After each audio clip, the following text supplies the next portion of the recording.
A blessed day, dear learners.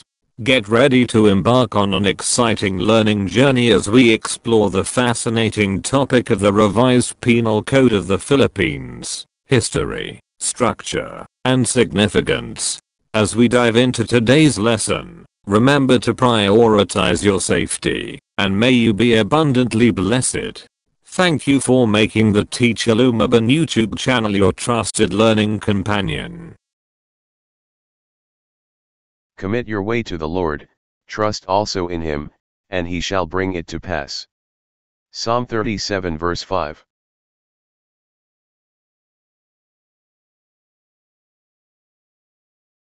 Criminal law. Criminal law is a branch of public law that defines crimes, examines their nature, and prescribes the corresponding punishments for offenders.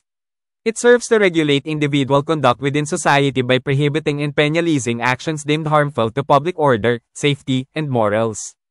Its primary purpose is to maintain peace and order while upholding justice and the rule of law. Ang batas ng kriminal ay isang sangay ng pampublikong batas na tumutukoy sa mga krimen, nagsusuri ng kanilang kalikasan, at nagtatakda ng kaukulang mga parusa para sa mga nagkasala. Nagsisilbi itong kontrolin ng individual na pag-uugali sa loob ng lipunan sa pamamagitan ng pagbabawal at pagpaparusa sa mga aksyon na itinuturing na nakakapinsala sa kaayusan ng publiko, kaligtasan, at moral. Ang pangunahing layunin nito ay mapanatili ang kapayapaan at kaayusan habang itinataguyod ang katarungan at ang tuntunin ng batas. Revised Penal Code of the Philippines, RPC. The Revised Penal Code, RPC, also known as Act No. 3815, is the foundational statute of Philippine criminal law. It contains general provisions on the nature of felonies, criminal responsibility, and the corresponding penalties for crimes. The RPC also incorporates special laws and decrees that are penal in nature. Ang Revised Penal Code, RPC, na kilala rin bilang Act No. 3815, ay ang pundasyong batas ng Philippine Criminal Law. Naglalaman ito ng mga pangkalahatang probisyon sa uri ng mga felonies, kriminal na pananagutan, at ang kaukulang mga parusa para sa mga krimen. Ang RPC ay nagsasama rin ng mga espesyal na batas at kautusan na may likas na parusa.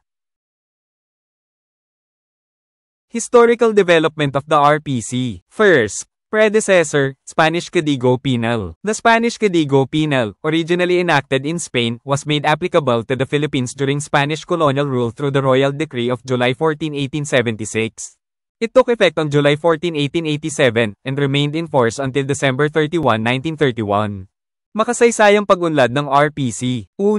Nauna, Spanish Código Penal. Ang Spanish Código Penal, na orihinal na ipinatupad sa Espanya, ay ginawang naangkop sa Pilipinas sa panahon ng kolonyal na pamamahala ng Espanyol sa pamamagitan ng Royal Decree ng ika-14 ng Hulyo taong 1876. Nagkabisa ito noong ika-14 ng Hulyo taong 1887 at nanatiling may bisa hanggang ika-31 ng Disyembre taong 1931. Second, Revised Penal Code. A revision of the Spanish Código Penal was undertaken to adapt the laws to the customs, traditions, and modern circumstances of Filipino society. The revision process was authorized by Administrative Order No. 94 of the Department of Justice, issued on October 18, 1927. The committee tasked with revising the Penal Code included the following members: Anacleto Diaz Chairman, Alex Reyes Member, Mariano De Hoya Member. The Revised Penal Code was enacted by the Philippine Legislature on December 8, 1930, and officially took effect on January 1, 1932. Pangalawa, Binagong Kodigo Penal. Isang rebisyon ng Spanish Código Penal ang isinagawa upang iakma ang mga batas sa mga kaugalian, tradisyon, at modernong kalagayan ng lipunang Pilipino. Ang proseso ng rebisyon ay pinahintulutan ng Administrative Order No. 94 ng Department of Justice na inilabas noong ika-18 ng Oktubre taong 1927. Kasama sa komite na inatas ang baguhin ng Kodigo Penal ang mga sumusunod na miyembro: Anacleto Diaz Tagapangulo, Alex Reyes Miyembro, Mariano De Hoya Miyembro. Ang binagong Kodigo Penal ay pinagtibay ng lehislatura ng Pilipinas noong ika-8 ng Disyembre taong 1930 at opisyal na nagkabisa noong ika-1 ng Enero taong 1932. Structure of the Revised Penal Code. The RPC is divided into two primary books. First, Book 1 focuses on general provisions regarding crimes, criminal liability, and penalties. Topics include definitions of felonies and misdemeanors, principles of criminal liability, extenuating, mitigating, and aggravating circumstances, classification and application of penalties, istruktura ng binagong Kodigo Penal. Ang RPC ay nahahati sa dalawang pangunahing aklat. Unang aklat, nakatuon sa mga pangkalahatang probisyon tungkol sa mga krimen, pananagutan sa kriminal at mga parusa.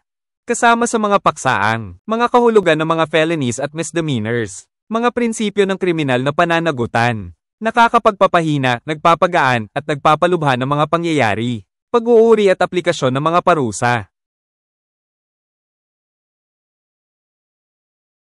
Second, Book 2, enumerate specific crimes and their respective penalties, organized into different titles, such as Crimes Against National Security, Crimes Against Public Order, Crimes Against Persons, Crimes Against Property, Crimes Against Chastity, Crimes Against Public Interest, etc. Pangalawa, ikalawang aklat, binibilang ang mga partikular na krimen at ang kani-kanilang mga parusa. Isinaayos sa iba't ibang mga pamagat tulad ng mga krimen laban sa pambansang seguridad, mga krimen laban sa kaayusan ng publiko, mga krimen laban sa mga tao, mga krimen laban sa ari-arian, mga krimen laban sa kailan isang puri, mga krimen laban sa pampublikong interes at iba pa. Significance of the RPC. The Revised Penal Code remains the cornerstone of criminal law in the Philippines. It is supplemented by various special laws enacted by the Philippine Congress to address specific crimes, such as Anti-Cybercrime Law, Republic Act No. 10,175, Anti-Terrorism Act, Republic Act No. 11,479, Comprehensive Dangerous Drugs Act, Republic Act No. 9,165. By harmonizing traditional legal concepts with contemporary societal needs, the RPC serves as a dynamic legal framework for maintaining justice and societal order in the Philippines. Kahalagahan ng RPC. Ang Revised Penal Code ay nananatiling pundasyon ng batas kriminal sa Pilipinas. Ito ay dinagdagan ng iba't ibang mga espesyal na batas na pinagtibay ng Kongreso ng Pilipinas upang tugunan ang mga partikular na krimen, tulad ng Anti-Cybercrime Law, Republic Act No. 10,175, Anti-Terrorism Act, Republic Act No. 11,479, Comprehensive Dangerous Drugs Act, Republic Act No. 9,165. Sa pamamagitan ng pagsasama-sama ng mga tradisyonal na legal na konsepto sa kontemporaryong pangangailangan ng lipunan, ang RPC ay nagsisilbing isang dinamikong legal na balangkas para sa pagpapanatili ng katarungan at kaayusan ng lipunan sa Pilipinas. I can do all things through Christ who strengthens me. Philippians 4 verse 13.